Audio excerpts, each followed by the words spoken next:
are ready, please let me know.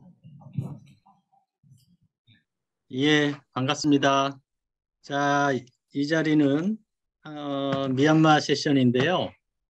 이 세션의 취지는 한국과 미얀마 사이에 어떤 연대를 발전시켜서 어떤 그 미얀마 민주주의를 재건하는데 어떤 실질적인 실천 방안을 만들어 낼까 그걸 고민하는 세션입니다. 그래서 서로 상호 토론과 또 여러 안들을 또 주고받는 자리이기 때문에 제 생각에는 가능하신 분들은 화면을 켜주시면 상호 토론에 도움이 되지 않을까 싶습니다.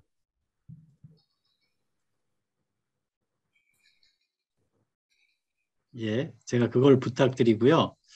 자, 먼저 이 자리에는 탄케 선생님이 함께 하고 계세요.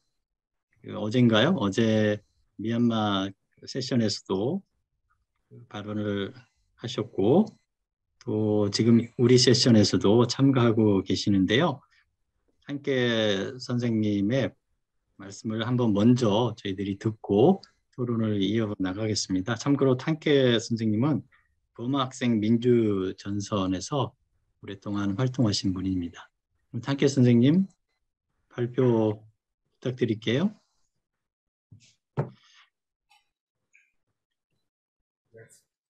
Thank you, Professor, and all the audience, my fellow comrades, my fellow citizens, and then particularly Kwanju people.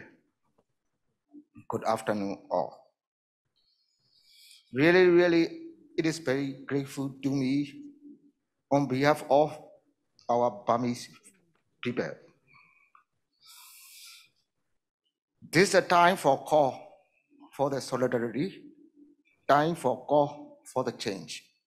Not only Asia, not only Burma, not only Philippines, not only Thailand, not only Cambodia, I think. It's time for change. So May 18, Democratic Uprising, it was 42 years happened, 42 years ago. It is a symbol of democratic uprising. At the time, I was 14 years old. At the time. Very impressive for us. At the time, we were also living under the one-party dictatorship, Ne Win. But after 8 years in Burma, we follow the Korean students' model. We fight back against the one-party dictatorship system. But we face the military coup again. Since then, I joined the revolution. For 33 years continuously, we are working out. After 25 years, we have the chance for the transition. Without any constitution, military ruled the country for almost 25 years. But for the transition happen. But the problem is the constitution, as far as you know.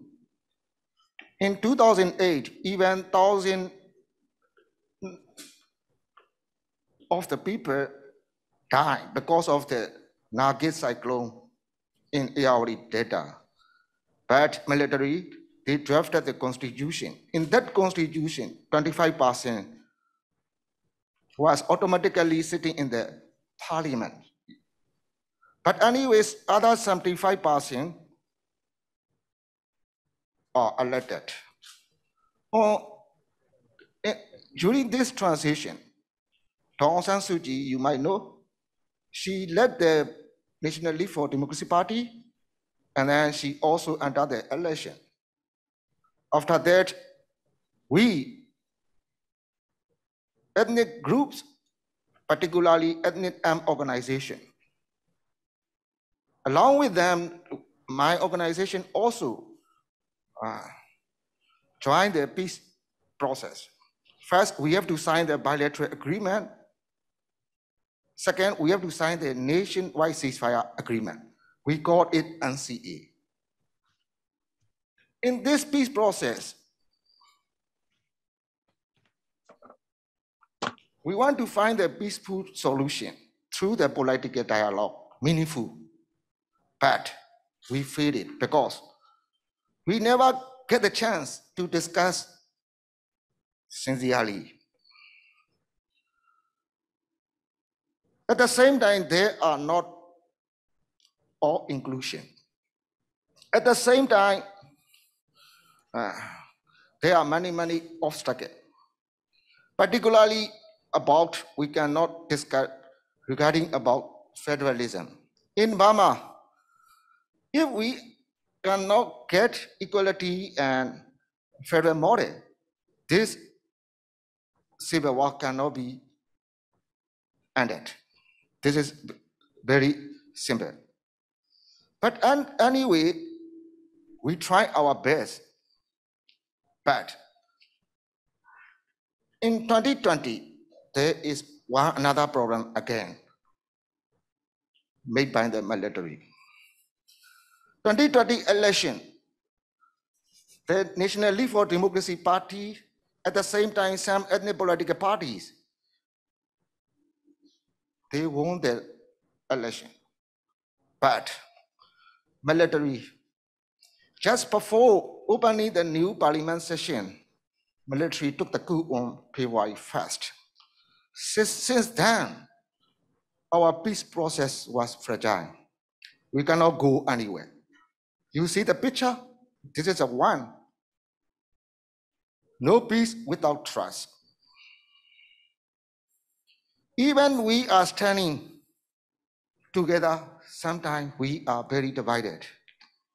But anyway, this time, this division can be ended, I think. We stand one side again.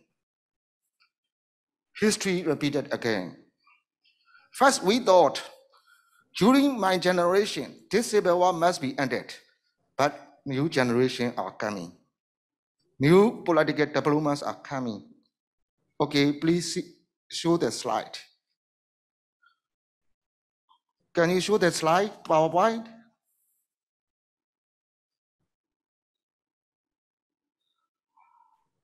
Okay, in 1988, because of the uprising, military took the power, coup d'etat. But this time, after the election, military took the power, neglecting the election result. So,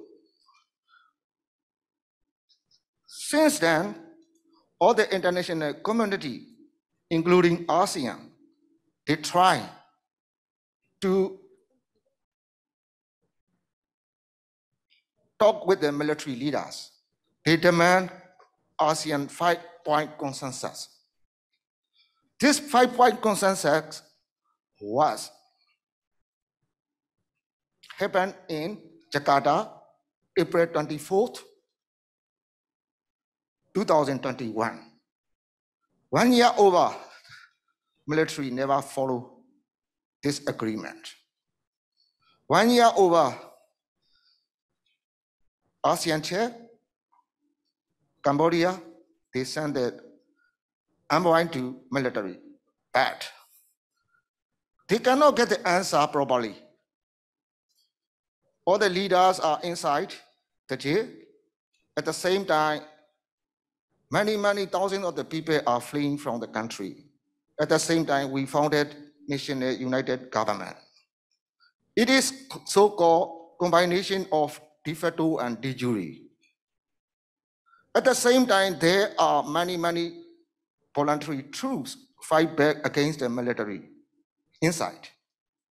It is not 1988. In 1988, there are only some few organizations emerged, including ABSDF. But this time, hundreds voluntary forces, they found themselves to resist the military, everyday fighting. At the same time, there is another development is we call CDM. CDM means Civil Disobedience Movement. Particularly in this revolution, this CDM is the baseline for our Burma democratic movement. So government servants from education, from Ministry of Health, so all servants, they boycott, not going back to the office. At the same time, all celebrities, they are also running away. At the same time, all the school, there is no student.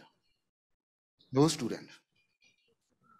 At the same time, including UN, not only ASEAN, UN assigned a special envoy, but till today, special envoy cannot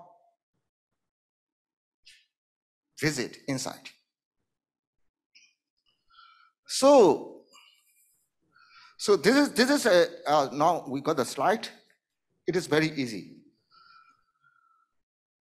This is an immediate cause. During our time, first military back, one party dictatorship, they confiscate the money. March 13, June, it is just like Gwangju affair, we student strike started. At the same time, we call 8 August 1988, 888 uprising happened. This is the immediate cause uprising. But 2021, you see on the PowerPoint, first 2020 election happened, army reject the result, abolish elected government, stage the coup. Next slide, please. Uprising happened. Next slide. And do here. Okay. This is a way now we are going. There's a contrast between 1988 and 2021, 2022. At that time, we confront with the Burmese Socialist Program Party, we got is BSPP. General Strike Committee, we found it. We demand the interim government, but we did not get it. Coup d'etat happened again on 18 September. But this 21st century, again, we face. This is not because of uprising. Because of election result, military rejected. That's why we are ready to form legitimate government and parliament ourselves. That's why we founded National United Government.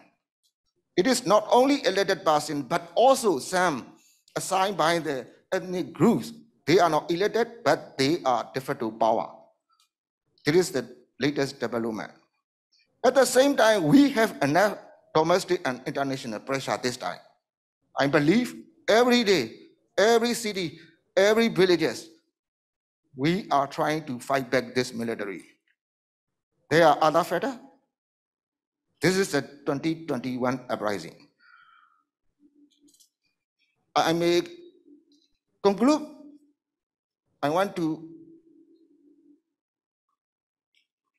listen your comment more, but I would like to thank again Gwangju Democratic Forum, Gwangju Memorial Foundation.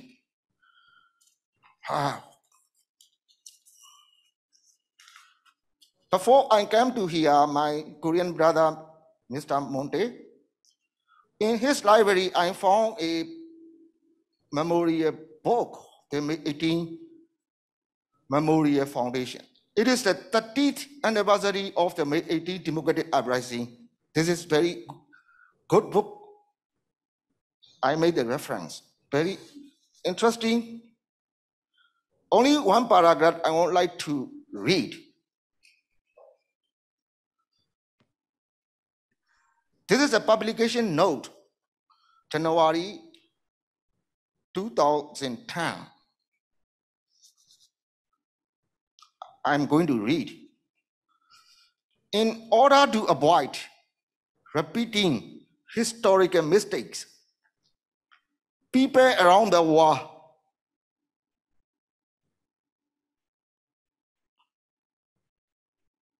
want to learn from us, Gwangju people.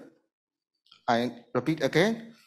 In order to avoid repeating historical mistakes, people around the world, means including us, Burmese people, Asian people, Thai people, Cambodia people, want to learn from Gwangju.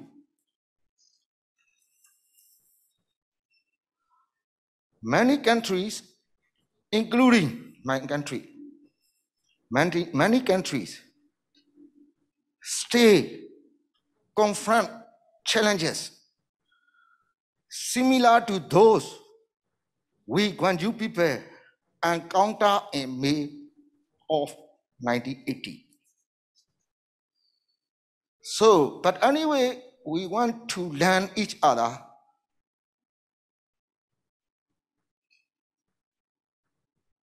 Anyway, Gwangju spirit is still alive, I think. Particularly this year, Gwangju Prize is winning to one of our fellow, Dr. Cynthia Mao. It shows your solidarity is very strong. Your solidarity. So we are very appreciate. It means not only Gwangju, Korean people, they are ready to stand with our Burmese people, I think. At the same time, all of our fellow comrades in this conference or on the Zoom, I believe you are always stand with us. We need strong pressure to change our country. Thank you so much. Thank you so much.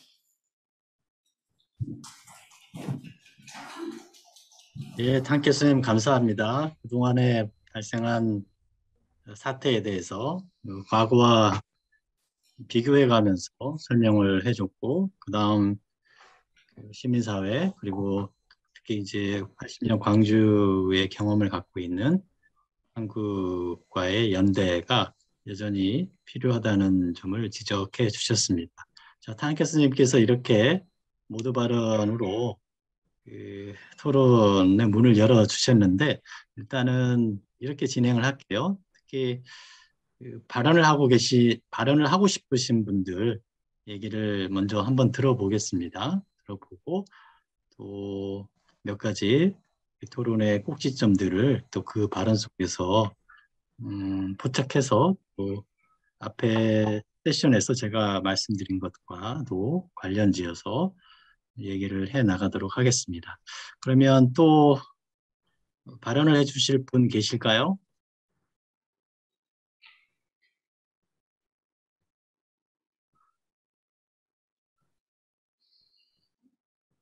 그럼 제가 지정을 해도 될까요? 이 자리에는 태국 메소스에서 한 메소 협력센터에서 일하시고 계시는 고미조 선생님이 아까 보이던데요. 네, 화면을 잠깐 끄셨네. 고미조 선생님 계신가요? 더 예. 시키실까봐 화면 껐는데 그래요. 그 현장 근처에서 계신 분이라서. 근데 사실 되게 조심스러운 게, 사실 정치적 관련해서는 제가 너무 미천하여서 뭔가 발언할 수 있을 만한 게 이 큰 포럼에서 다루고자 하는 주제들에 걸맞는 뭐 얘기를 제가 할 수 있는 게 그닥 없어서, 저는 그 교수님께서 설명해 주신 대로 태국 미얀마 국경 메소스에서 활동하고 있는 활동가지만 사실 정치적인 상황과 무관하게 국제개발협력 섹터에서 일하고 있는 활동가이기 때문에 지금 현재 발생하고 있는 일에 대해서 몇 개 사실 할 수 있는 말이 없거든요. 제게는 지금 오늘 그 발제해 주신 것들 다 재밌게 듣긴 했지만 저에겐 너무 어려운 주제라 저한테 너무 어려운 거를 시키셨어요. 제가 뭘 어떻게 해야 할까요?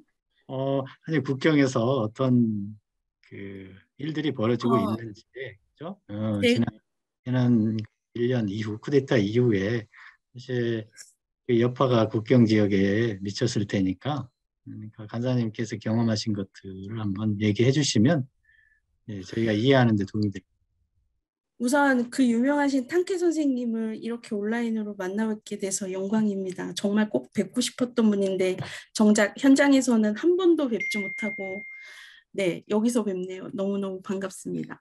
얘기를 너무 많이 들었던 분이라서 쿠데타가 터지고 나서 가장 많이 바뀐 국경의 문화라고 하면 사실 제가 여기서 활동을 시작한 거는 2009년부터 활동을 시작했는데 그때는 이미 8888 항쟁 이후에 대규모로 난민이 발생한 이후에 오랜 시간이 지난 시점에 활동을 시작했기 때문에 저 역시도 그런 긴박했던 미얀마 내부의 상황이라든가 그런 것들은 책이라든가 논문이라든가 아니면 그 여기에서 활동하고 계시는 그 많은 어르신들, 그 현재 어르신들을 통해서 전달받은 사항들이 대부분이었는데 그런 제가 드디어 그런 정말 일촉즉발의 그런 상황을 살다 보니 제가 여기서 직접 겪게 되더라고요. 작년인가요?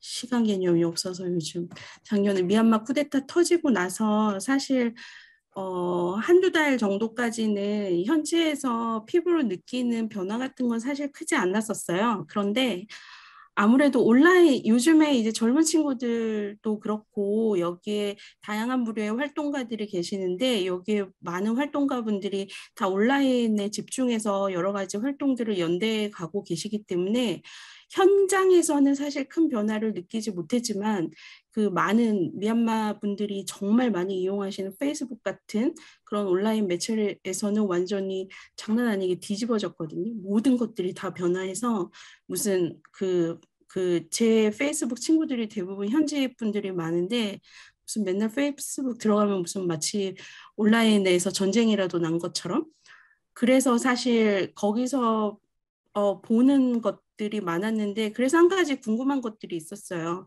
여기에 현장 제가 활동하고 있는 현장에 미얀마에서 8888 이후에 그 선배님들이 구축한 여러 가지 경로들 그런 활동하시는 그런 역할들을 하는 많은 단체들이 매소세에 정말 다 있거든요.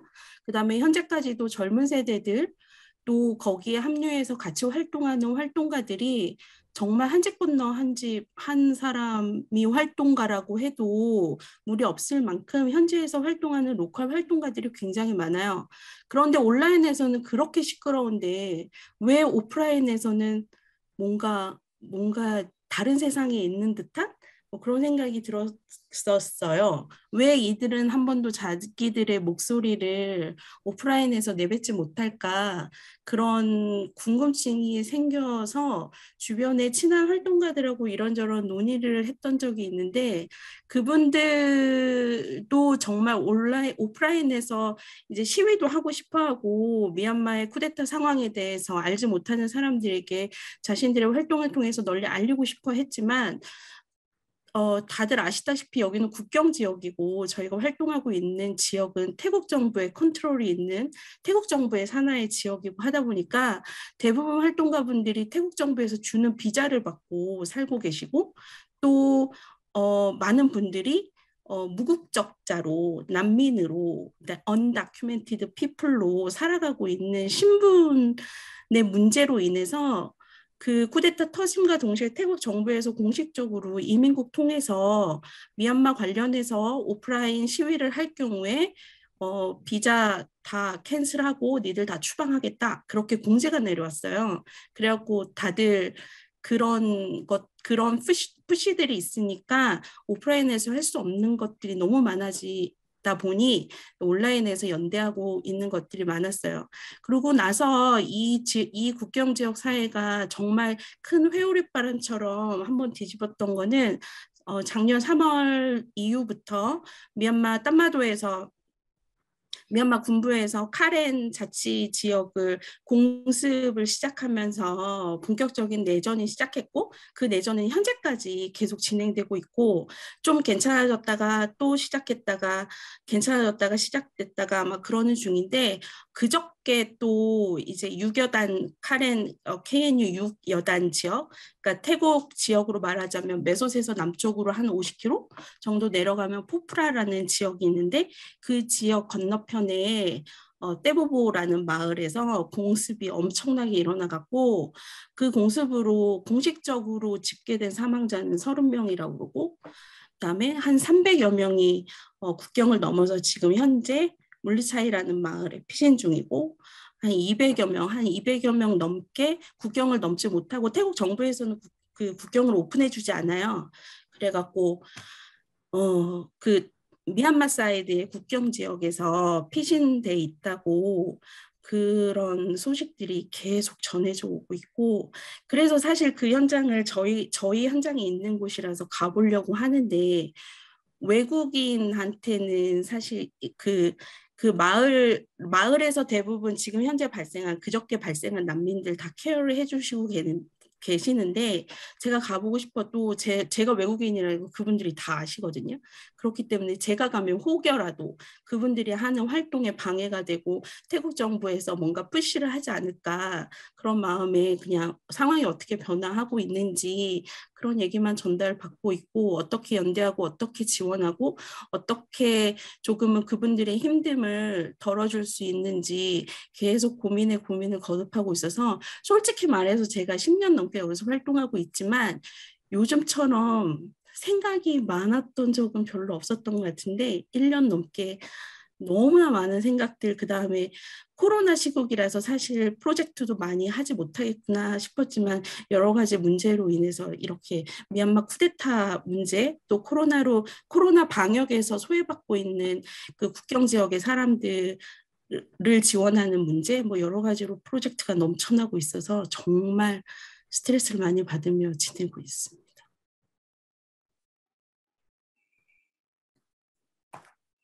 예, 그 국경 상황 알려주셔서 감사합니다. 그런 자세한 그 상황 설명이 저희가 토론을 이어가는데 도움이 될 것 같습니다. 이제 이거는 사람에 관한 문제이고 그리고 또 이제 그 분들을 어떻게 저희가 그 돌보면서 그 안정적으로 살아갈 수 있도록 할 것인가도 중요한 문제인 것 같습니다. 정치적인 어떤 압력도 필요하겠지만 결국은 사람을 구하고 살리는 일 이것도 사실 연대의 큰 또 부분을 차지해야 한다고 생각을 합니다. 예, 고민조 선생님. 죄송한데 제가 예, 중요한 말을 예, 요즘 사실 여기에 그 국제단체는 공식적으로 할 수 있는 일이 별로 없고요. UNHCR뿐만 아니라 제가 듣기로는 IOM에서 미얀마 초창기 그 쿠데타 초창기 때 CDM 활동했던 분들이 사실 공식적으로 집계할 수는 없지만 정말 많은 분들이 메소 지역으로 많이 넘어오셨어요. 태국 쪽으로 되게 많이 넘어오셨는데 제 주변에도 있고 저랑 관계 맺는 분들도 있고 그런데 사실 우리 상식으로는 그렇게 지금 공식적으로 사실 태국이 난민으로 받아주지 않더라도 유엔이 활동하고 있으니 뭔가 유엔을 통해서 새롭게 발생하는 난민들에 대해서 뭔가 인도적 지원이라든가 그분들이 공식적으로 체류할 수 있는 권한이라든가 그런 거에 힘을 쏟아줄 수 있지 않을까 그런 기대를 많이 했었는데 사실 쿠데타 터지고 정말 많은 CDM 활동가분들도 넘어오셨고 정말 많은 활동가분들이 군부의 그 압력을 피해서 넘어오셨는데 유엔에서 공식적으로 할 수 있는 게 없더라고요. 그러니까 사실 공식적으로 유엔이라는 이름을 내걸고 UNHCR이라는 이름을 내걸고 눈에 보이는 활동은 한 게 하나도 없어요. 제가 목격한 바로는.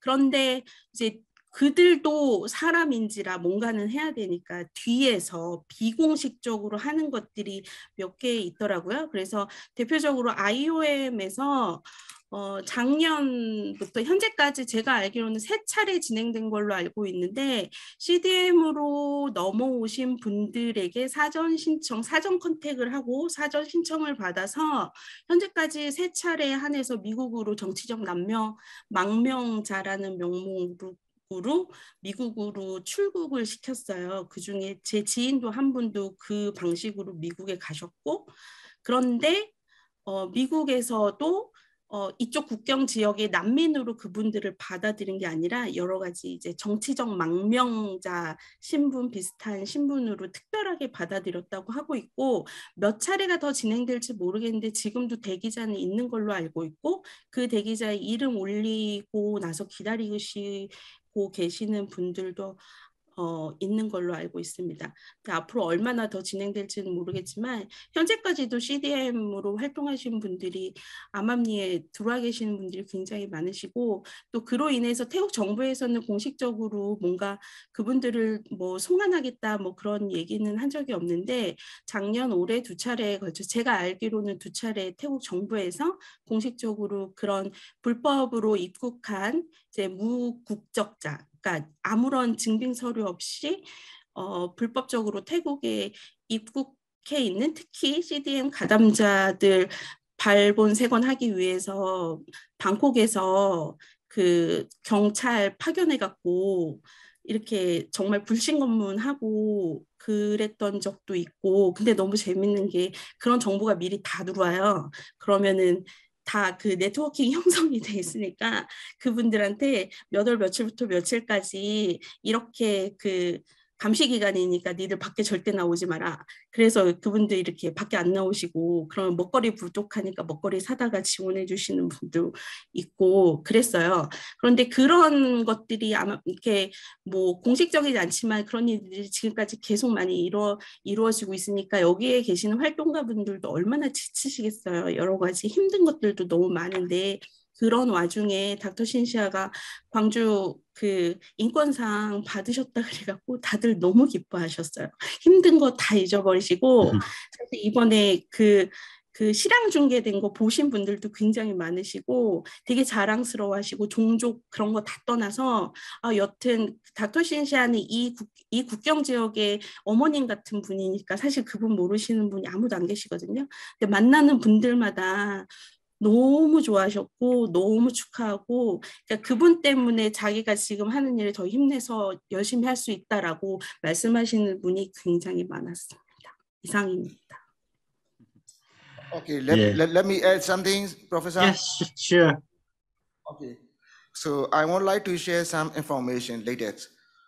So today is the 474 days after the coup. 474 days exactly we count it. According to the AAPP,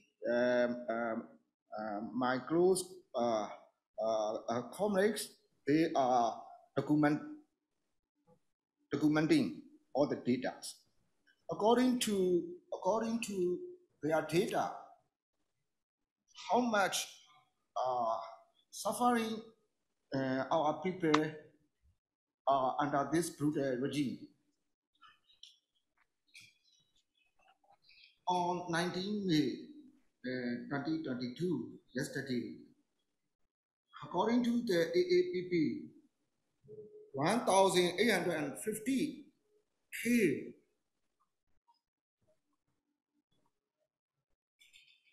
13,759 arrested. 13759 arrested. 1,979, 1979 on warrant, running away. At the same time,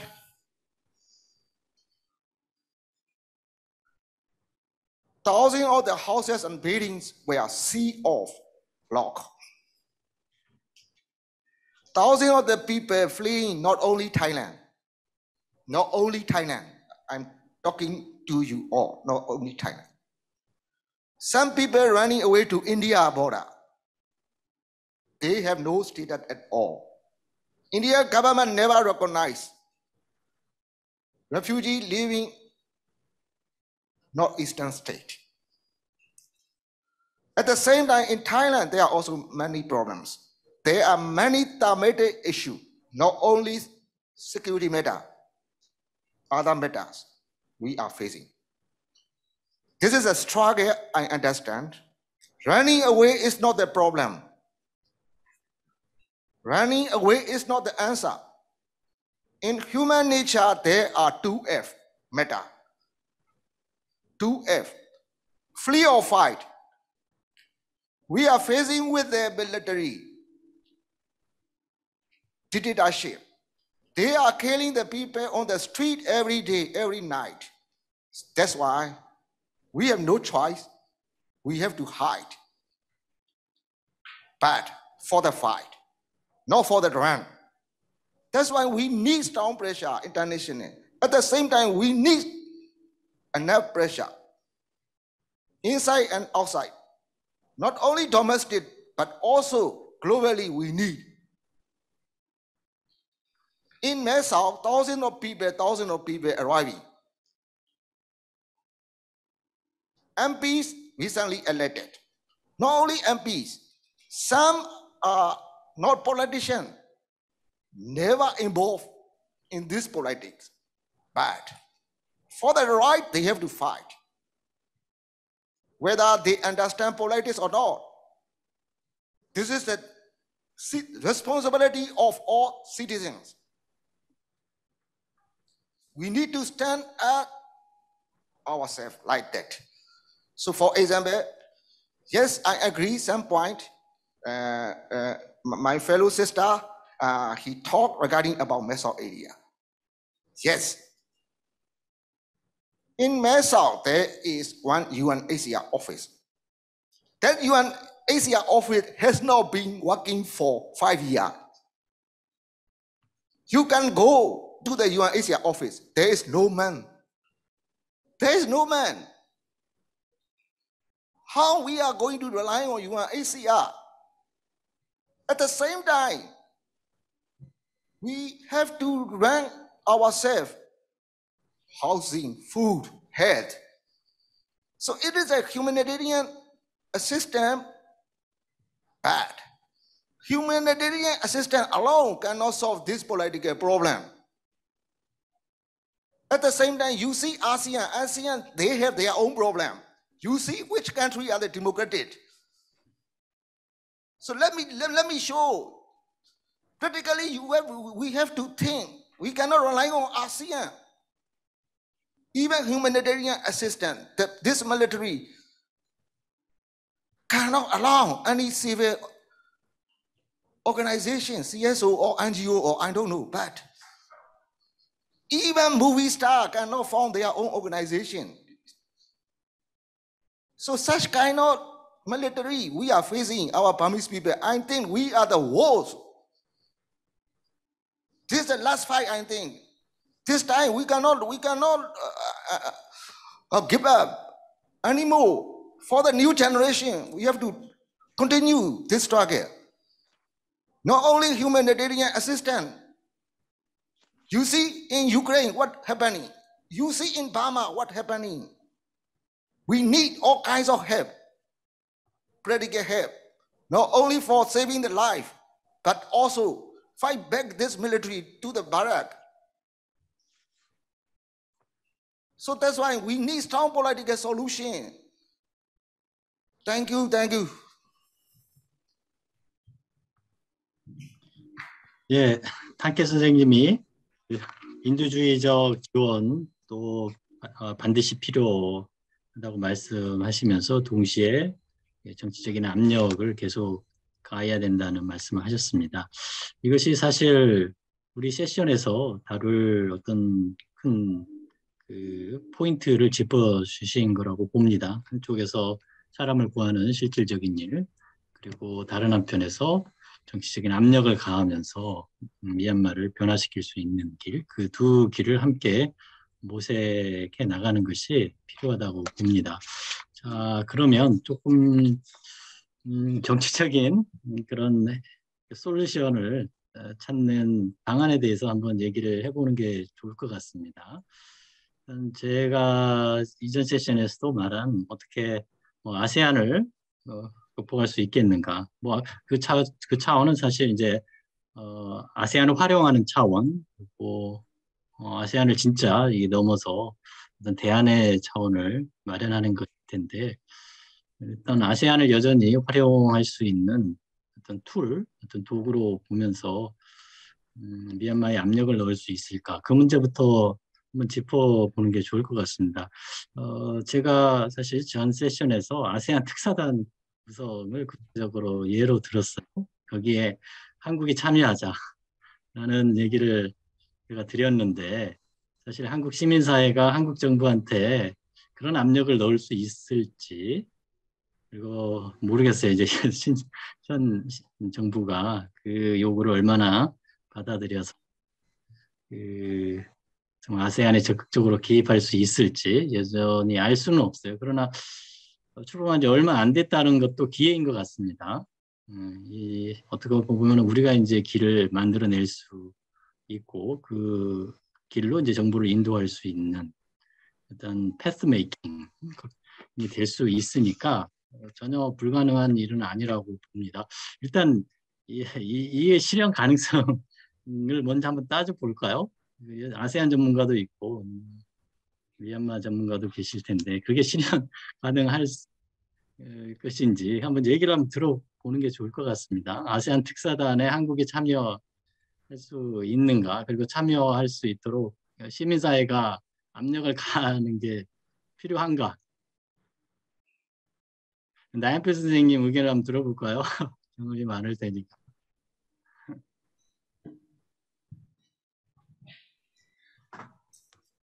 네, 일단 사실은 한국 정부가 뭐 윤석열 정부나 문재인 정부와 상관없이 그 실질적으로 이런 민주주의의 문제에 대해서 얼마만큼 개입하려는 의지가 있느냐의 문제로 봤을 때 한국 정부가 좀 그런 면에서는 많이 부족하다는 게 일단 미얀마 군부 쿠데타 이후에 지켜본 저희들 판단입니다. 사실 필요한 조치들을 하긴 했죠. 근데 정말로 이 미얀마 문제에 관련돼서 한국 정부가 그 리더십을 발휘할 정도로 그렇게 그 조건과 위치, 그러니까 일단은 계속 그 한국 기업들이 지금 가스개발 사업하고 있는 것들 하나 그게 좀 걸려 있는 게 있을 것이고요. 두 번째는 문재인 정부에서는 어쨌든 신남방 정책을 계속 추진을 해오긴 했었지만 그런 것들이 사실은 오늘도 여러 차례 많이 거론된 필리핀, 캄보디아, 태국, 미얀마 또 사실 로힝야 학살 이후에도 마찬가지였는데 민주주의나 인권 문제보다는 경제 협력의 방점을 찍어왔었기 때문에 이런 부분에 대해서는 윤석열 정부에서도 특별히 달라질 것 같지는 않습니다. 아마 바이든 대통령이랑 지금 이제 공급망 관련된 얘기가 될 텐데요. 그러면 인도는 그렇다 치더라도 동남아시아 지역도 사실은 이제 공급망 차원에서 접근을 하게 되면 결국에는 현재 이제 그런 독재 정권 혹은 권위주의 정권들과 일정 정도 협력을 해야 되는 상황들이 더 돼야 될 상황일 텐데 그런 면에서 원래도 그렇지도 않았지만 앞으로도 더욱 이런 민주주의라는 가치를 가지고 얘기를 한국이 먼저 나서서 하기는 좀 쉽지 않다라는 게 솔직한 생각이긴 합니다. 그러다 보니 사실 시민사회 입장에서도 정부에 무엇을 더 요구를 해야 될까? 그러니까 이를테면 국경지역 난민들에 대한 어떤 인도적 지원을 확대한다라던가 아니면 계속해서 이제 그 미얀마 현 군사 정부를 인정하지 말라라든가 이제 이런 얘기들은 저희들 계속 할 수 있을 텐데 그러니까 교수님 말씀하신 것처럼 한국 정부가 아세안의 특사를 가기려면 어쨌든 이 상황에 대한 어떤 안을 가지고 가야 되는 상황일 텐데요. 핵심은 어쨌든 지금 소수 종족이든 아니면 시민방위군이 간에 어쨌든 이제 군부와의 지금 어쨌든 그 대결을 멈추지 않겠다라는 게 사실 미얀마 민주진영의 입장일 텐데 그러면 결국에는 그 한쪽의 입장이 계속 싸우겠다는 것일 텐데 한국 정부 입장에서 그러면 여기에 대한 중재를 가져가는 것도 사실 어색할 것일 것 같고, 네, 결국에는 뭐 교수님 말씀대로 저희도 이렇게 한국이 뭔가 역할을 하면 너무 좋겠지만 현 상황에서는 여러모로 방안도 없고 의지도 없고 또 실제로 상황 자체도 그렇게 당장 특사가 갈 수 있기는 좀 어려운 상황이 아닐까 그렇게 생각이 들었습니다. 예, 사실 지난 정부도 사실 립 서비스가 강한 측면이 있었다고 봅니다. 실질적으로 미얀마 정부에 대한 어떤 변화를 일으키기 위한 압력은 사실 없었죠. 이제 우리 기업이 나가 있어서 정말 그런 면도 있었던 것 같아요. 네. 그러나 이제 뭐 국내에 체류하고 있는 미얀마 이주민들 비자 연장 조치를 뭐 해준다거나 이제 할 수 있는 선에서 최소한의 역할을 했다고 봅니다. 근데 지난 정부는 신남방 정책을 아주 중요한 외교 정책 방향의 하나로 내세웠기 때문에 그나마 립 서비스라도 했었는데 모르겠어요. 현 정부는 사실 아직까지는 동남아를 중요시한다는 어떤 정책은 보이지 않고 정권의 성격상 어떤 민주주의를 그 자신 있게 또 내세우기도 또 어려운 또 처지여서 좀 좀 어둡게 좀 판단할 수밖에 없다는 게 사실 정확한 진단인 것 같습니다. 그러면 사실 이제 정부가 아니라 어떤 시민사회에서 뭔가 나름대로 연대를 구축하면서 미얀마의 상황을 변화시켜 나가야 될 텐데 그러면 지금까지 해온 것 이외에 어떤 새로운 협력을 구축하면서 나아갈 수 있을까? 참 어려운 과제라고 생각이 듭니다. 무엇을 더 새롭게 할 수 있을까? 여기에 대한 뭐 아이디어가 있습니까? 네, 전재성 선생님. 네, 지금 이 패널을 조직하라고 5.18 재단에서 의뢰를 해서 이 패널을 조직하는 역할을 한 그 전북대 동남아연구소의 전재성 소장입니다. 저기 김유숙 선생님이 실무를 담당했고 저는 이제 이야기만 전했는데 그래서 그 책임감 때문에 뭐 몇 가지 이야기를 드려야 될 것 같아서 메모를 좀 했습니다. 일단 그 이 패널에서 이제 한국 정부나 이제 한국 사회나 뭐 유엔 아세안 이런 것들이 이제 어떻게 해야 되느냐도 중요하겠으나 일단 한 구체적인 그 솔루션을 찾는 작업에서 굉장히 중요하게 설정된 패널의 목적이 5.18 기념재단에서 무엇을 할 것인가 이거가 있다고 봐요. 그래서 이제 이 부분과 관련해서는 좀 구체적인 이야기가 가능하리라고 보고 그 이야기를 좀 몇 가지 제안 드리려고 그러는데 그것에 앞서서 지금 아세안 문제가 나왔으니까 제가 이제 아세안 전문가는 아닙니다만 인도네시아 연구자로서 이제 동남아 연구를 하니까 아세안과 관련이 될 수밖에 없잖아요. 그래서 그런 차원에서 이제 말씀을 드리면 일단 그 현재 의장국이 이 아세안 의장국이 캄보디아인 것은 미얀마 위기 해결에 이상국 선생님이 얘기한 것처럼 그다지 도움은 안 되는 걸로 보여요. 그런데 캄보디아의 장점이 하나 있다면 과거 그 캄보디아 사태 때 아세안의 도움을 받아서 유럽에서 타결을 보고 유엔의 개입을 통해서 오늘날의 캄보디아가 만들어진 경험을 갖고 있거든요. 그 수혜자가 이제 지금 현재 훈센인 거죠.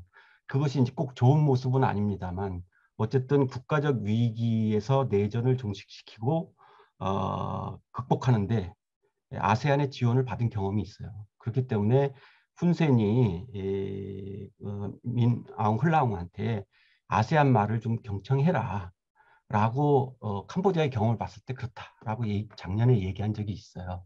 근데 이게 장점인데 이 문제 캄보디아가 지금 국가적 역량이나 아세안에서 차지하는 지위로 봤을 때 또 체제 성격상 이걸 적극적으로 풀 수 있는 역량은 안 된다고 봐요.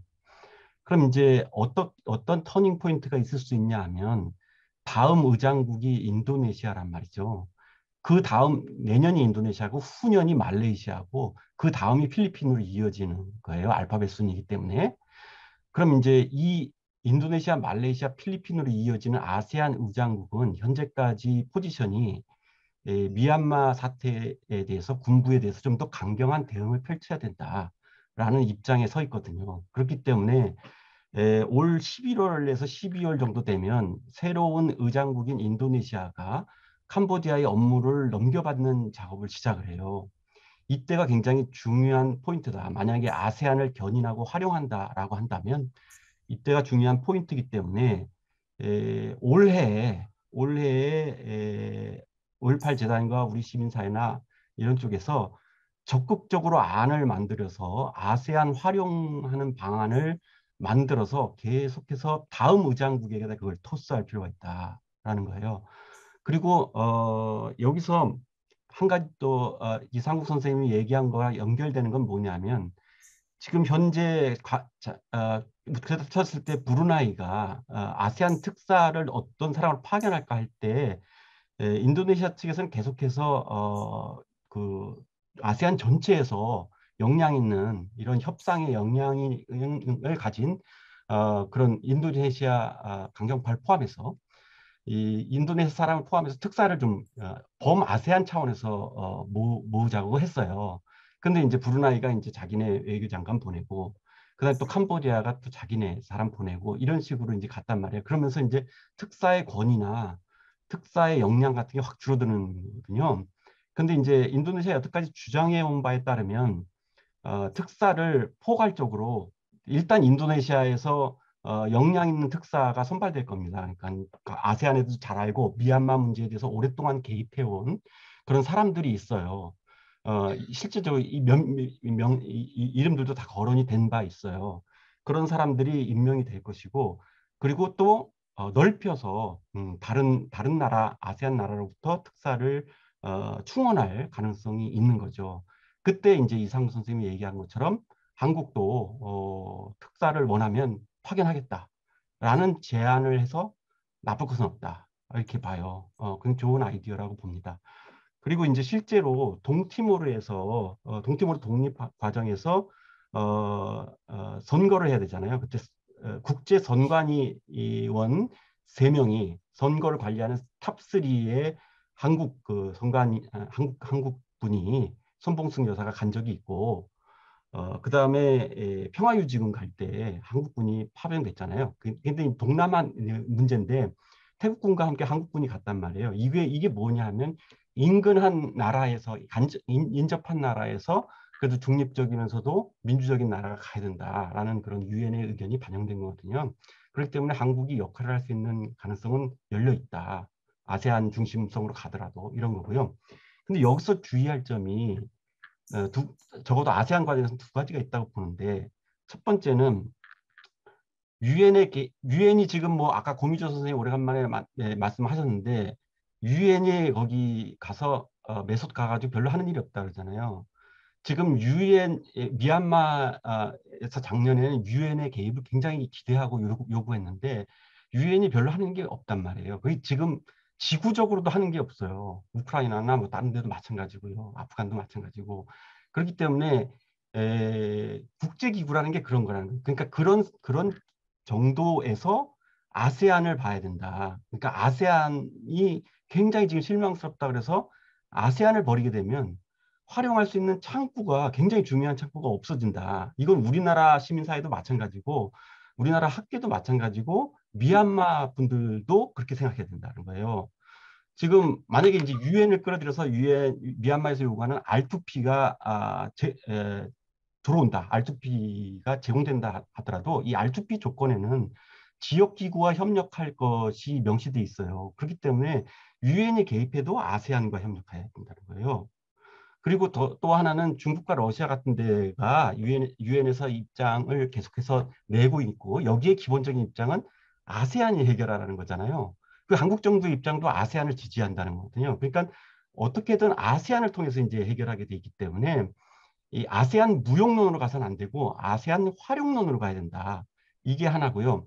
지금 아세안에 대한 비판이 계속 집중되니까 아세안 국가에서 굉장히 좀 짜증스러운 반응이 나오고 있어요. 그래서 그걸 좀 우리가 염두에 둬야 된다. 그런 거고 또 하나는 지금 인도네시아, 말레이시아로 의장국이 이어지는데 이 두 나라는 어떤 특징을 가지고 있냐면 로힝자 문제에 대해서 굉장히 심각하게 과거에 굉장히 가슴 아파하는 나라들이에요. 무슬림 다수인 나라들이고 그렇기 때문에 이 로힝자 문제에 대해서 과거 이 미얀마의 민주정권이 제대로 처리하지 못했다라는 것에 대해서 굉장한 불만을 갖고 있는 거거든요. 그래서 이 문제에 대해서 굉장히 전향적인 해법을 미얀마 민주화 운동 세력들이 그걸 같이 열어놓고 얘기하고 뭐 필요하면 뭐 사과도 하고 그렇게 해야 이제 다음 무장국이 이어지는 인도네시아, 말레이시아가 좀 더 적극적으로 개입할 수 있는 그 나라들도 자국 국민의 여론을 신경 쓸 수밖에 없는 거거든요. 그래서 그런 자국 무슬림들을 신경 쓸 수밖에 없다. 그래서 여기서부터 지지가 나올 때 아세안 의장국으로서 굉장히 강한 드라이브를 걸 수가 있는 거다. 이 얘기를 드리고요. 관련해서 또 이제 이상무 선생님이 연방주의, 이 페더럴리즘 관련해서 굉장히 중요한 또 새로운 국가 만들기, 스테이트 빌딩이 필요하다 이런 말씀을 하셨는데 전적으로 동의하고요. 이 문제와 결부되어 있다. 로힝자 문제와 지금 소수종족 그 문제 이런 것들이 연방주의를 어떻게 디자인하느냐 하고 관련이 돼 있다라는 거죠. 아까 판케 선생님께서 과거에는 연방주의 얘기도 하기 어려웠다 이렇게 얘기했는데 이제는 해야 된다. 이제는 적극적으로 해야 되고 그것이 과거 해왔던 거, 과거의 소수정책 정책과 그다음 지금 현재 군부가 뭔가 하려고 하는 이런 평화협정 차원에서 뭔가 해보려고 하는 것보다 훨씬 더 나은 연방주의로 가야 된다라는 거죠. 이랬을 때 이제 우리가 이 연방주의는 우리 잘 몰라요. 우리 한국 시민사회가 잘 몰라요. 한국 정부도 잘 모르고. 그렇기 때문에 이거는 크게 봤을 때 미국식의 균형 있는 연방주의하고 그다음에 소수 종족, 그다음 분리주의가 있는 데에 특정한 특별 자치를 주는 그런 비균형적인 아시메트리라고 해서 균형이 맞지 않고 일부에만 그 자치권을 강하게 주는 연방주의로 크게 구분이 돼요. 이랬을 때 이 미얀마가 취해야 되는 거는 이런 특정 지역, 즉 그 지금 저항이 굉장히 심한 분리주의, 소수종족 지역에 특별한 자치를 주는 그런 식의 디자인이 필요하고 이런 거를 위해서는 사실은 한국에서는 아이디어가 별로 없고 막 무슨 뭐 캐나다나 스페인이나 벨기에나 막 인도나 또 인도네시아 이런 데에서부터 이제 찾아내야 돼요. 그래서 지역 분쟁을 해결하고 뭔가 국가적인 통합을 이루어내는 새로운 정치 국가 만들기 디자인을 지금 하지 않으면 안 된다. 지금 해서 여기서 더 나은 안을 NUG나 또는 우리나라에 들어와 있는 미얀마 이주민들 같은 경우에 더 나은 안을 제시해야 된다. 이런 거고요. 그 관련해서는 그렇고요. 제가 말씀이 길어지고 있는데 지금 5.18 재단이 무엇을 할 것인가에 대해서 이야기가 남아 있는데 그것까지 해도 된다 그러면 이어가고 예, 하세요.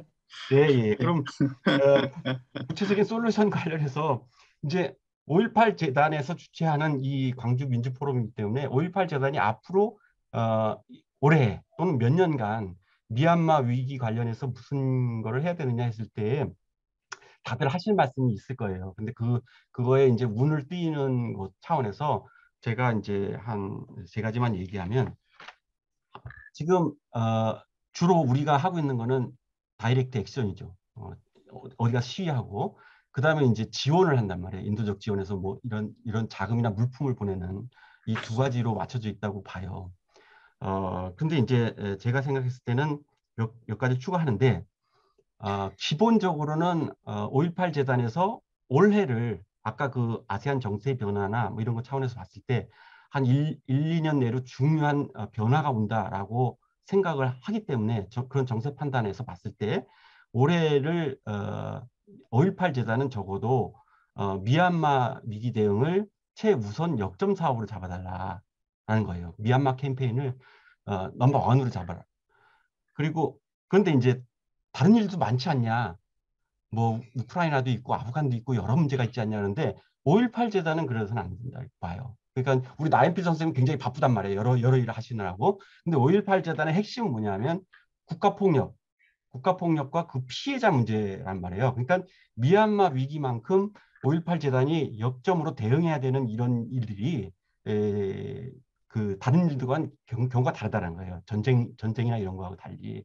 그렇기 때문에 이거를 최우선 사업으로 잡고 그래서 구체적인 여러 가지 프로그램을 돌릴 수가 있는데 제가 지금 생각할 수 있는 거는 첫째는 우리가 미얀마에 대해서 학습하고 출판할 필요가 있다. 미얀마 이야기를 지금 쿠데타 일어났고 그다음에 저항이 일고 그래서 어렵고 그래서 지원이 필요하다라는 걸 넘어서는 스토리와 그다음에 학습과 그다음에 다양한 매체를 통한 출판 퍼블리케이션이 필요하다고 봐요. 그래서 학계랑 협력을 해서 미얀마에 관해서 우리나라 사람들이 쉽게 읽을 수 있는 또 최근 상황까지 반영되는 그런 책을 내야 된다. 이렇게 봐요. 그럼 이제 우리 미얀마 연구하는 분들이나 동남아 연구자들은 아마 원고료 받지 않고 글을 다 주실 수 있을 거예요. 그럼 이제 그걸 동남아 학계랑 협력해서 5.18 재단이 미얀마에 관한 책 시리즈를 좀 내달라. 그래야지 이제 또 그것에 대한 서평도 올라가고 언론에서도 이런 얘기가 나왔다. 이런 새로운 얘기를 담고 있다.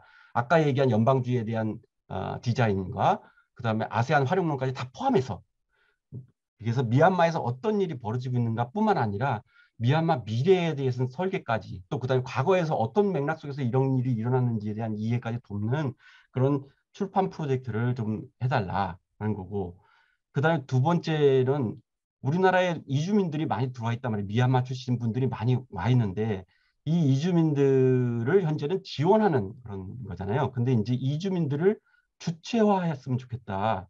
그러니까 이 미얀마 관련 위기 대응의 활동의 주체로 삼으면 좋겠다. 우리 그래서 이번 패널에도 들어와들 계시는 거 아니겠어요?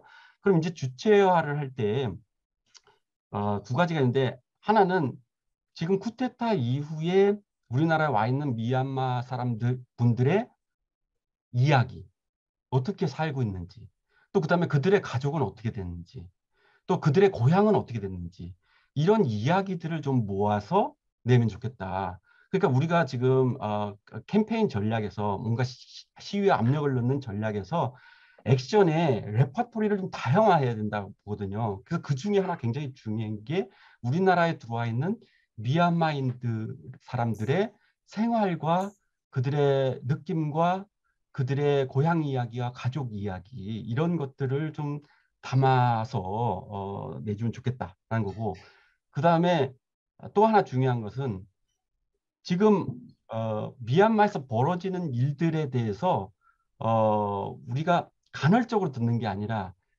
평시에 수시로 이 미얀마에서 벌어진 일들의 팩트 파인딩을 진상 파악을 지금 현재 진행할 필요가 있다라는 거예요. 지금 과거사 트랜지셔널 저스티스가 어떻게 보통 되냐면 막 국가 테러가 발생하고 그다음 피해자가 발생하고 그런 다음에 이게 어느 정도 끝난 다음에 팩트 파인딩하고 뭐 진상 규명하고 책임자 처벌 이렇게 가잖아요.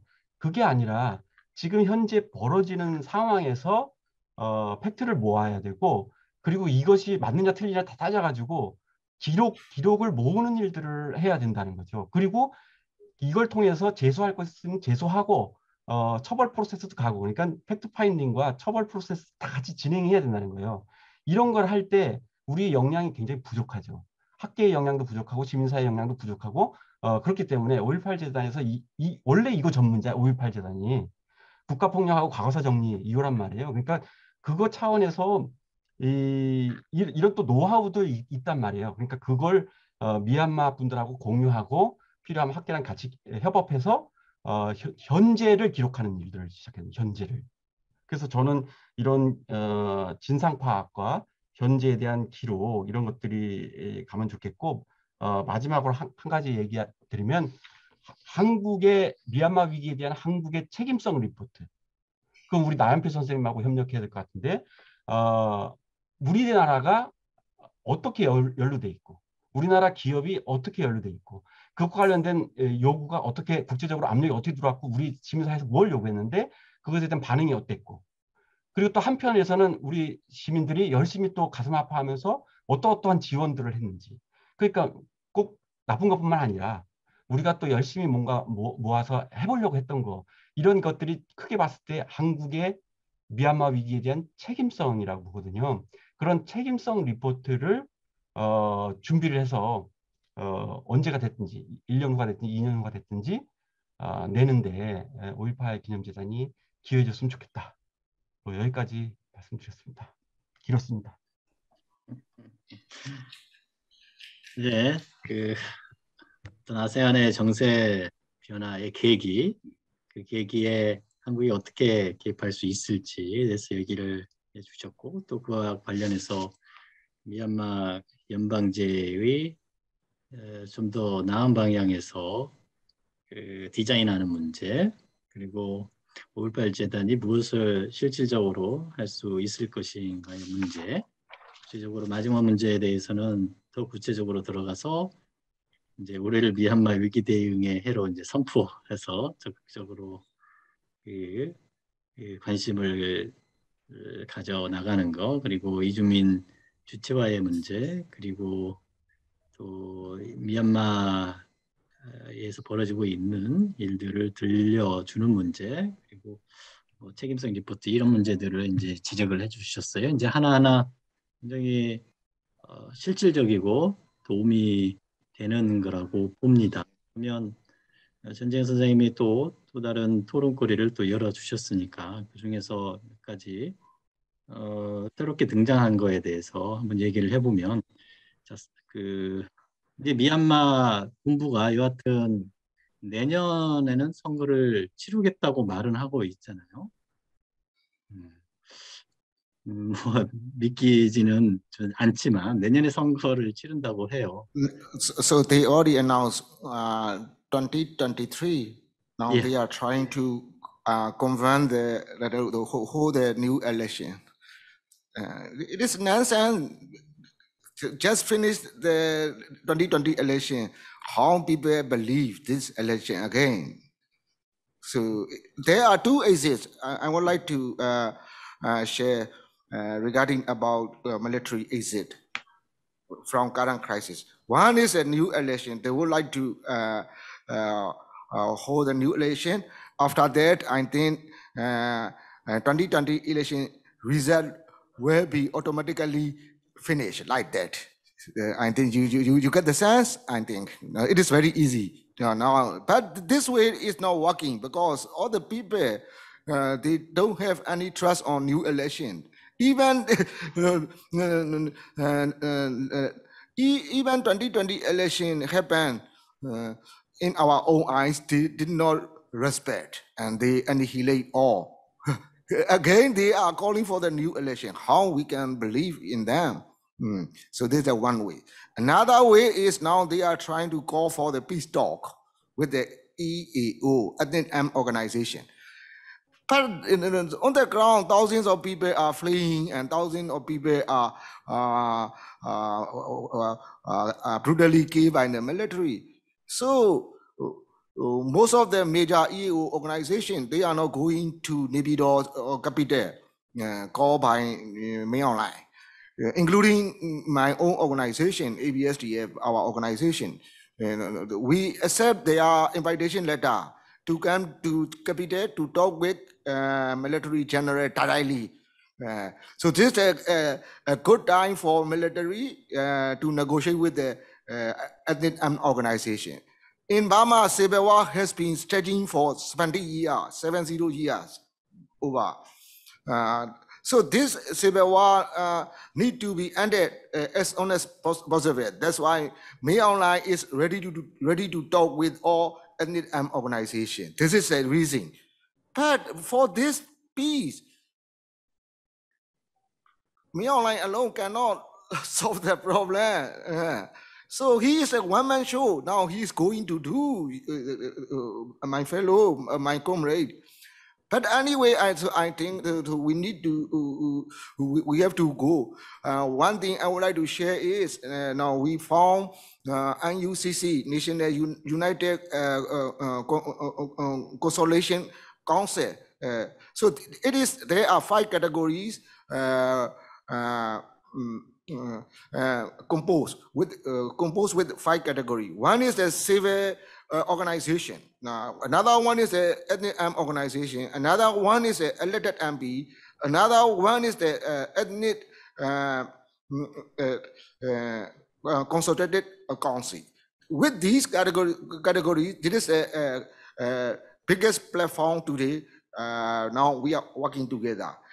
Under this NUCC platform, now we are trying to rewrite the new constitution. So Mr. Jones said like that. So this is a kind of state building. We need to prepare ourselves for the federalism. So there are also some basic principles regarding about how to build this country new model of federal with the federal model, new federal model suited with our country situation.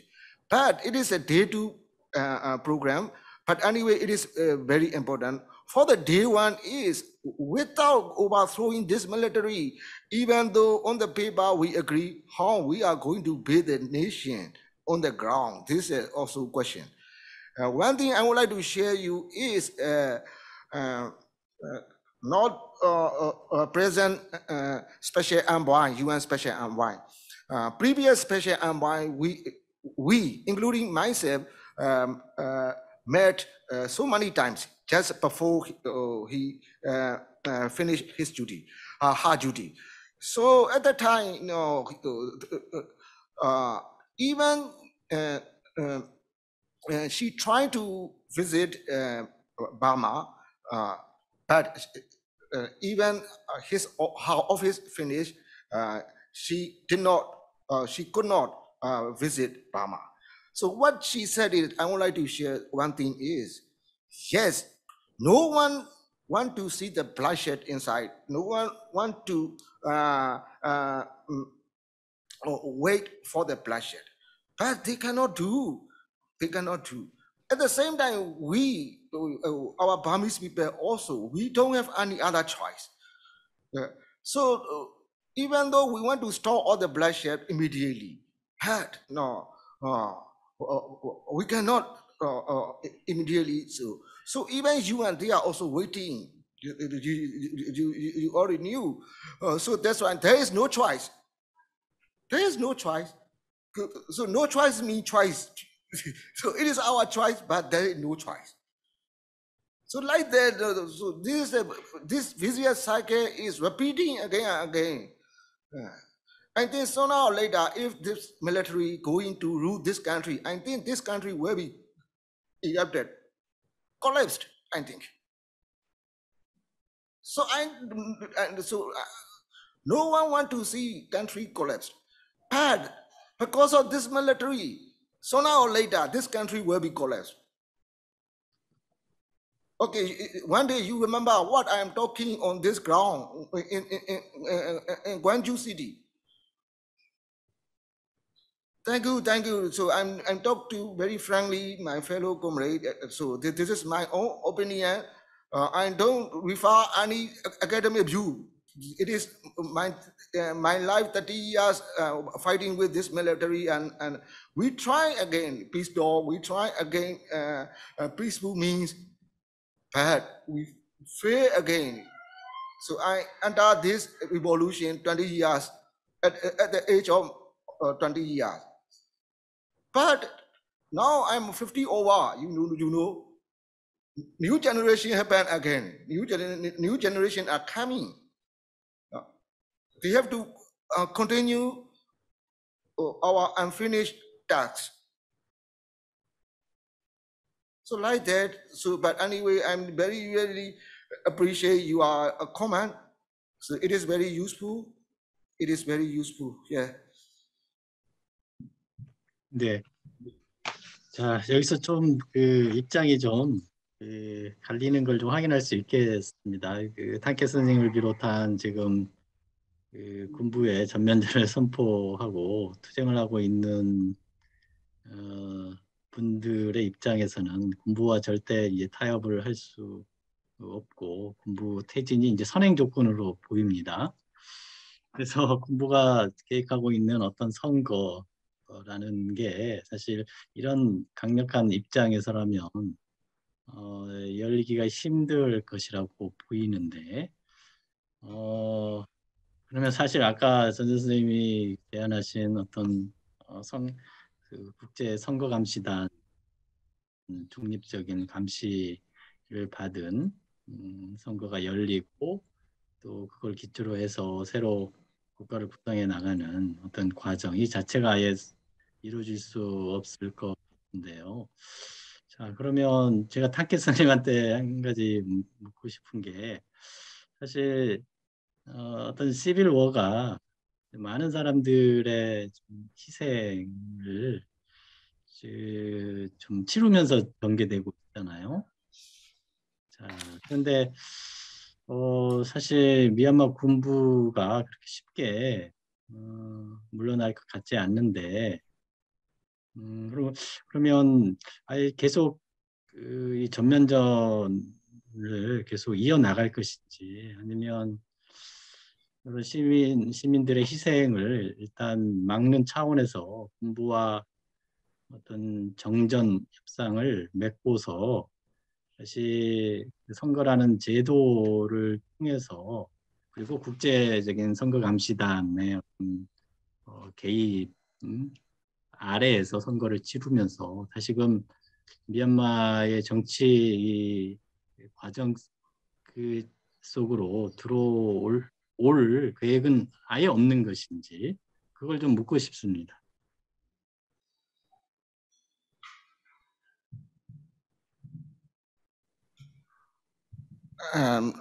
Very friendly as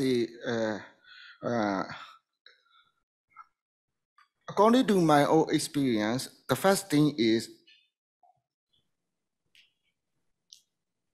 this military, I already said earlier, they are trying to annihilate 2030 election result. That's why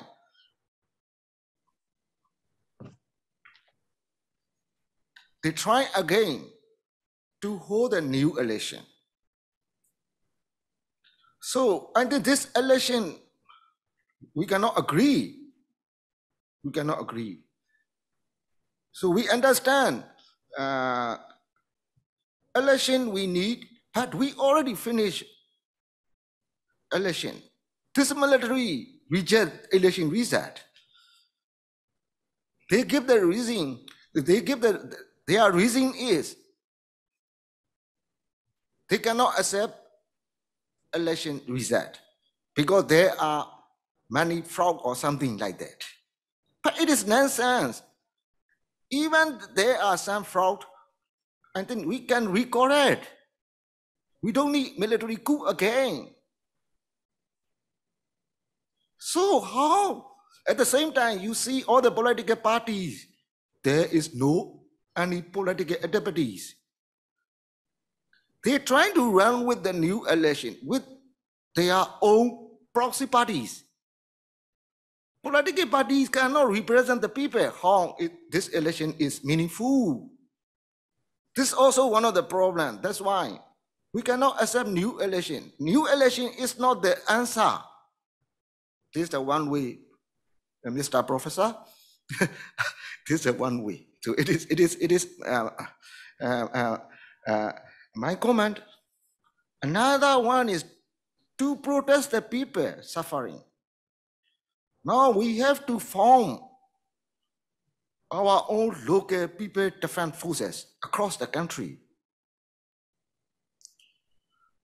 So in 1988, the fighting is happened in the liberated area or so-called ethnic controlling area. But 2022, the fightings happen in the cities. Landscape, you said, yes, political landscape already changed. At the same time, you see, okay, let me talk very frankly. You see, Aung San Suu Kyi, now she's 80 years old. Her role is very big, I know, because she still have people support behind. But you see, now she was in the jail. All the top political leaders are running away. No more political activities, no more political officers in the cities. All the NLD members, organizers, even in the village, they were targeted by the military attacks. Every day they were killed. And then through the body beside the street. So that's why the only one way is first we are trying our best to protect ourselves. That's why the people are trying to find their own weapon. They're trying to defend with handmade grenade or handmade guns. And then they name themselves local defense force. For example, Gwangju People Defense Force, Mandalay People Defense Force, Daegu People Defense Force, Rangoon People Defense Force. It is not organized by EAO. It is not organized by the political parties. It is voluntarily people are fighting back inside. So that's why the question is very hard or difficult for me to answer, but only one way it is now we are defending ourselves. That's why across the country, so-called people defense forces are emerging after 2021. It is because of military. This is the repercussion. Because of the pressure, I think. Thank you, sir. 예, 지금 일단 NUG를 비롯해서 에스닉 그룹까지도 포함하고 있는 NUCC 이 차원에서 뭔가 현재 밀리터리 군부에 대한 어떤 강력한 대결 의지 이걸 좀 보여준 것 같고, 제가 보기에는 이제 당분간 그런 대결은 탕케스의 말씀을 들으면 대결 국면은 이제 계속 지속되는 것 같습니다. 그래서 사실 군부가 원하는 대로 선거가 치러질 수 있을지는 이제 미지수이지만, 아까 아세안의 리더십이 바뀌는 과정 중에 어떤 새로운 해결의 단초가 좀 보일 기미가 있다는 걸 저희가 착안을 한다면, 올해 말 정도에 전략적으로 한국 시민 사회는 한국 정부에 대해서 그리고 뭐 아세안에 대해서 적극적으로 미얀마의 개입을 하는 방식으로 역량을 좀 모을 필요가 있고, 그리고 뭐 특사단이 인도네시아가 주도해서 구성을 한다면 뭐 한국도 또 여기에 참여할 수 있는 어떤 기회를 모색해 보는 게 좋을 것 같고, 그리고 뭐 인도네시아의 리더십으로 혹시라도 뭐 정전협정이 벌어지고 또 그 사이에서 선거라는 과정이 다시 도입이 된다면 또 한국 역시 또 한국 시민사회도 정부 차원뿐만 아니라 한국 시민사회도 선거 감시단의 과거의 경험을 살려서 적극적으로 참여를 해보는 것을 모색하는 게 필요하겠다 이런 생각이 듭니다. 그리고 이제 국가건설의 아이디어 문제에서는 사실 학습과 그 깊은 연구가 필요한 부분이라서 5.18 재단이 또 여기에 또 학자들하고 협력을 하고 또 국제 연대가 필요한 부분이라고 봅니다. 캐나다, 벨기에, 뭐 유럽의 이런 케이스들이 있을 텐데 그 전문가들을 5.18 재단이 한번 그 모아서 뭔가 안을 구체적으로 마련하는 데 리더십을 발휘하면 좋지 않을까 싶고요. 그러면 좀 더 국제적인 연대 차원뿐만 아니라 미얀마의 국가 디자인을 해 나가는데 5.18 재단이 큰 기여를 할 수 있을 거라 생각을 합니다. 혹시 여기까지 이제 얘기를 진행했는데요. 혹시 이 과정에서 혹시 여러분들의 코멘트나 혹시 질문을 받아볼 수 있을까요?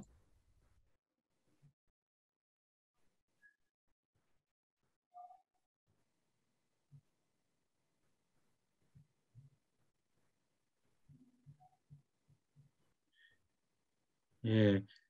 자, 그러면 계속 하나하나 5.18 재단이 무엇을 할 수 있을지를 한번 점검을 해 보겠습니다.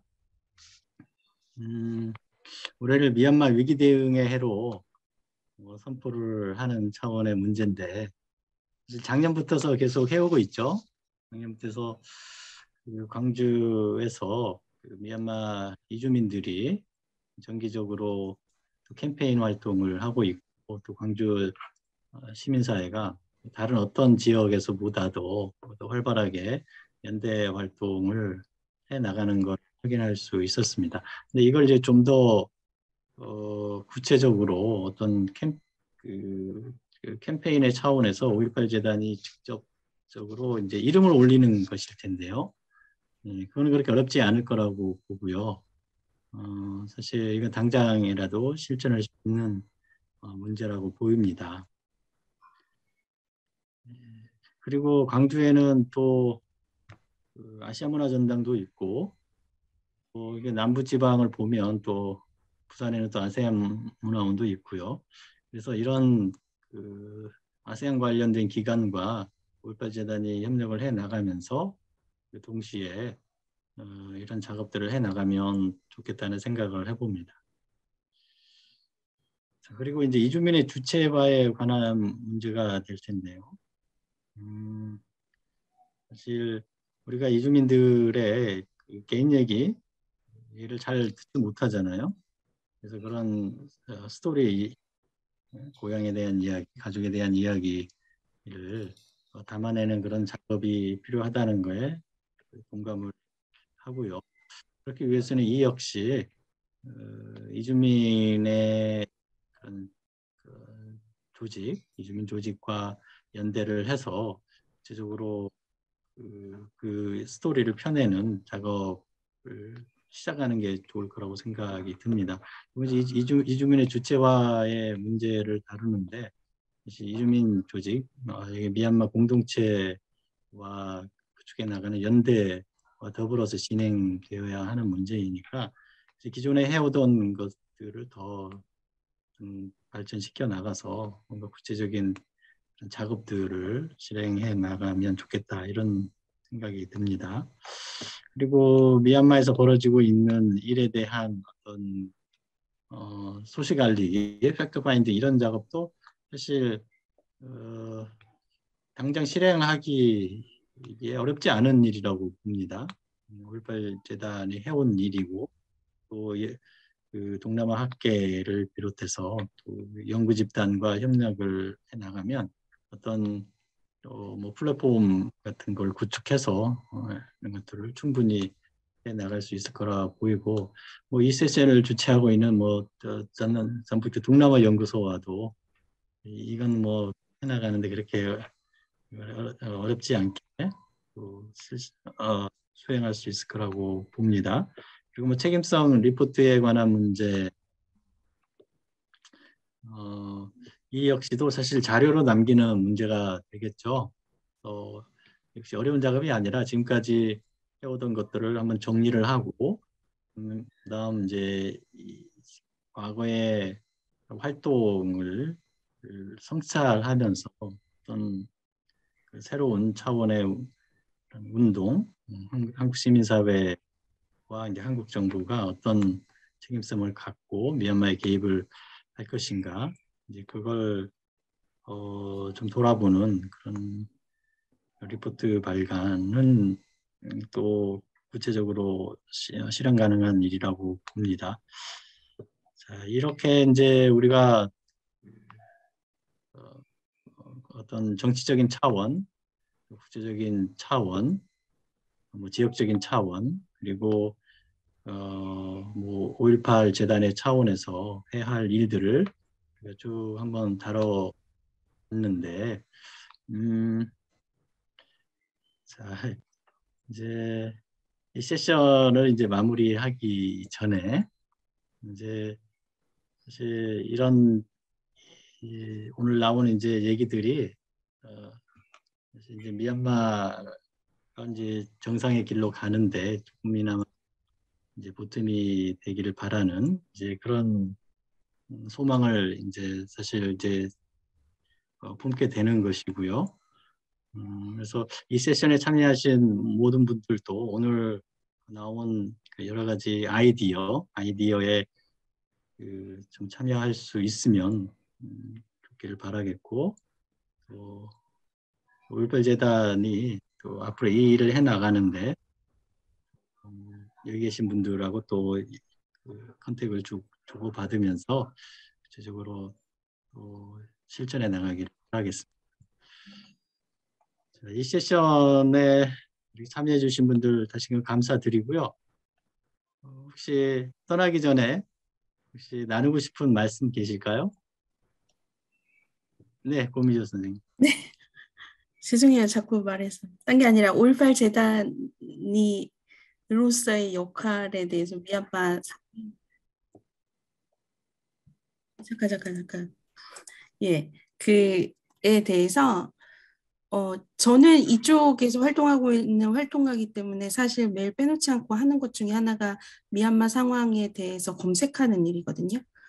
네, 사실 정말 눈에 보이게 많이 이렇게 줄어들었잖아요. 언론 보도도 그렇고, 그다음에 이제 사실 이런 거에 관심 있는 사람들이야 저같이 찾아보겠지만 그렇지 않은 대중들이 더 많으니까 대중들을 대상으로 이 관심이 조금이라도 그러니까 지속적으로 이어짐으로 해서 탕케 선생님 같은 활동가 분들 또 그 선봉에 나서시는 분들이 외로움을 느끼지 않도록 많은 한국 분들이 연대하는 마음을 갖고 이렇게 눈에 보이는 활동이 아닐지라도 관심을 잃지 않는 거가 굉장히 중요할 것 같아요. 현장에서 바라봤을 때는 그런 역할을 5.18 재단에서 조금 더 이렇게 좀 이렇게 대중을 대상으로 하는 홍보 같은 것 좀 더 신경을 써주시면 어떨까? 그런 거를 나서서 해주시는 분이 사실 많지 않으니까 그런 거를 좀 더 신경 써주셨으면 그 현지에서 활동하시는 탕케 선생님과 같은 많은 분들이 좀 더 힘을 얻지 않으실까 하는 개인적인 생각을 해봅니다. 감사합니다. 네, 좋은 의견 들려주셨고요.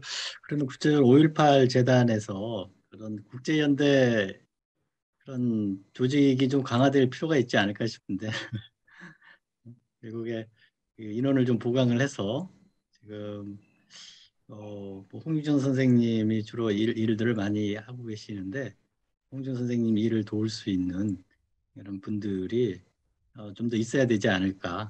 네, 그래야 그 미얀마에 대해서 뭔가 실질적인 일들을 할 수 있지 않을까 이런 생각이 듭니다.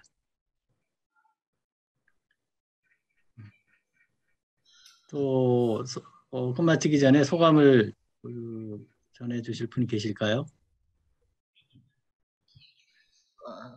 네, So, 알겠습니다. so really thank you for your comments, your remark regarding about Burma. So whenever I'm talking with our comrade and our friends, the most difficult question is how we handle this situation. No one can answer. No one can answer. But anyway, it is also our responsibility to do many things. There are many thematic issues, I think. One time, when I signed the ceasefire agreement with the previous government, with the military leaders, we have to make a lot of interviews. We have to make a lot of interviews. One comment I used to give them is, we want to open the Pandora box, just like Pandora box. In the Pandora box, there is answer. That's why we try to open the Pandora box. But not only answer, there are many problems coming out. There are many issues. Like that in Burma, now we are talking about peace, and then relating other issue, humanitarian assistance, and then refugee, and then migrant, health, education, election, meaningful political dialogue, many things appear. So that's why, so really, now this session, many people are very interested and sharing different idea from different corner. I agree. All of you are common, I agree. You see, it is just like open the Pandora box. So, but anyway, we cannot avoid all the issues. But we cannot solve all the issue in a day. So, but anyway, I'm very impressive regarding about your remark. For example, documentation. So, with the role of the May 18 Memorial Foundation, I think you can do a lot, I think. You can do a lot. You can share proper information to the international community. It is also very useful. I agree. At the same time, in Korea, there are many migrants. They live in Korea working. At the same time, there are also many refugees taking shelter secretly. Thai authority never allow officially to live our Burmese people officially. The different things is 20 years ago, Thai authority allowed to open the refugee camps. You already knew. But 2021, there is no policy to accept new refugees. This is so one of my sisters said, it is real. So-called we are refugee, but anyway, we are stateless. No, we cannot take any help from the UNHCR. At the same time, we cannot enter to the refugee registration camp.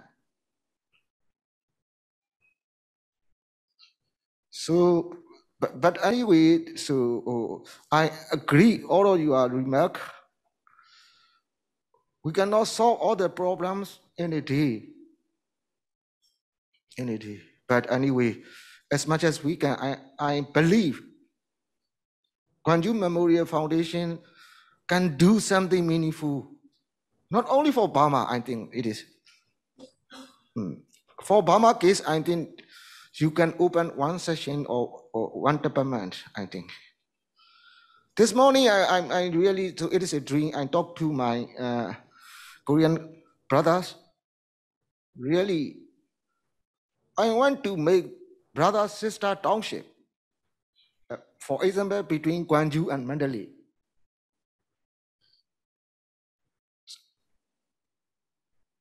So I'm not selfish. I was born in Mandalay. But anyway, I love Gwangju. So when I arrived here, I learned a lot about Gwangju, democratic uprising. At the same time, I left this place because mountainous area. But in Korea, everywhere mountains. But not only Gwangju, but anyway, I love it. So that's why I talked to my friends. Okay, one day we can make friendship, brother sister cities between Gwangju and Mandalay. It is my dream. If we can do it, we can do today. I am ready. Thank you so much, my Gwangju friends, and thank you so much, my Korean brothers and sisters, and other people in this session. Okay, let me conclude. Thank you. 예, 탕케 선생님이 예, 저희가 5.18 재단에 좀 바라는 사항을 대해서 듣고 굉장히 큰 어떤 감동과 어떤 위로를 받은 것 같습니다. 그래서 저희 세션이 민주화 투쟁을 하고 있는 탕케 선생님을 비롯해서 미얀마 민주화 세력에게 똑같은 그런 위로와 감동이 되기를 바라고, 그리고 또 탕케 선생님이 5.18 재단 차원에 넘어서 광주시 이제 6월 1일 시장 선거를 앞두고 있는데 새로운 시장이 할 수 있는 일까지도 제안을 해주셨어요. 광주시와 만달레이 시 사이에 어떤 자매 결연을 이제 맺는 일일 텐데, 예, 좀 미얀마 상황이 안정이 되면 사실 그것까지 이루어지면 좋겠다는 소망을 품게 됩니다. 광주에는 이제 무등산이 있죠. 무등산이 있어서 해를 이제 내려다보고 광주의 상징이라고 할 수 있는데, 사실 만달레이에도 만달레이 힐도 있어. 사실 이제 만달레이를 내려다보는 어떤 좋은 풍경을 갖고 있는데, 사실 그 무등산과 만달레이 힐 사이에 연대가 이루어져서 좀 큰 산맥처럼 좀 광주와 만달레이 그리고 한국과 미얀마가 그 민주화의 길로 정말 아시아를 비롯해서 세계를 정말 이끌어가면서 이 고봉을 만들어가면 좋을 것 같습니다. 자, 그러면 오늘 세션 여기서 마치고요. 함께해 주신 여러분 감사드리고, 5.18 재단에 감사드리고, 그리고 이 세션을 준비해 주신 정북대 동남아 연구소 전재선 소장님, 그리고 김희숙 선생님 감사합니다. 예, 여기서 마치겠습니다.